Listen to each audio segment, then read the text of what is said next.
أعوذ بالله من الشيطان الرجيم. بسم الله الرحمن الرحيم.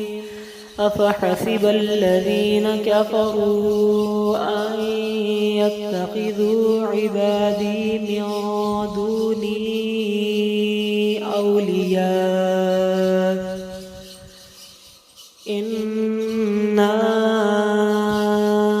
أعتدنا جهنم للكافرين نزلا قل هل ننبئكم بالأخسرين أعمالا الذين ضل سعيهم في الحياة الدنيا وهم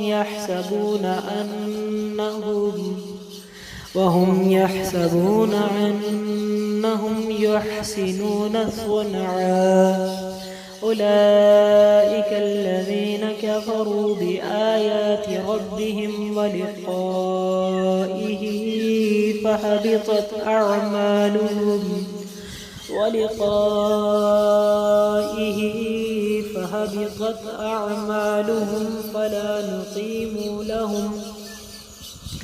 فلا نقيم لهم يوم القيامة وزنا ذلك جزاؤهم جهنم بما كفروا واتخذوا آياتي ورسلي هزوا إن الذين آمنوا وعملوا الصالحات كانت لهم جنات الفردوس نزلا خالدين فيها لا يبغون عنها حولا قل لو كان البحر مدادا لكلمات ربي لنفذ البحر قبل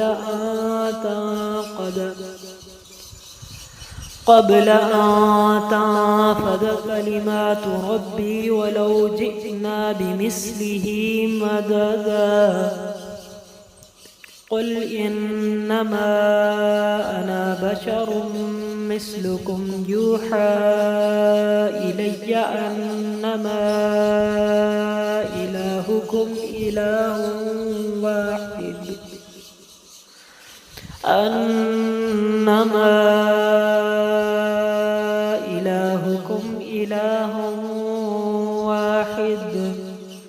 فمن كان يرجو لقاء ربه فيعمل